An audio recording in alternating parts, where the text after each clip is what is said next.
Hey, mambo vipi? Smobi Africa hapa. Siku ya leo niko hapa na Mad Music. So, leo nataka niulize Mad Music maswali mawili matatu kama tukubali, kwa sababu unajua mahusiano mapenzi ni mbaya.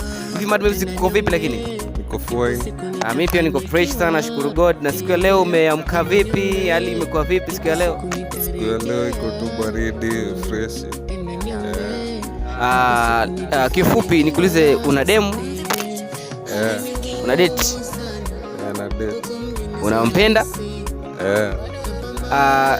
Nikutaka nikuulize maswali mawili matatu. Hivi ukipata demu yako ambao unampenda huyo na rafiki yako wa karibu kabisa ambao unaweza sema kwamba huyu ni brother wangu, unaweza mweka ile rate ya brother yako, akikucheat na demu yako, hivi utampiga huyu demu ama utapiga huyu kijana ama utawacha kwa amani?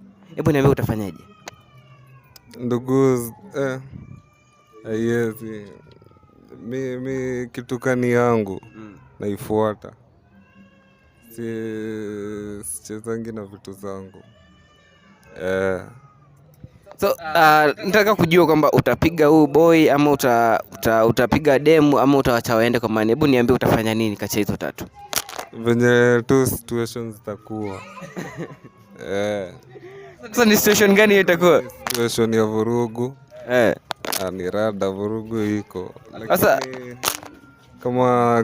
kama anadai peace naenda maamua. Hauwezi le force vitu. Hapo nayo umeingia point. Anasema pale kwamba asante sana Mad Music. Anasema pale kwamba kama issue imeshindikana ufai kuforce. Kama mtakupendi akupendi. That's the point. Kata kamera bwana.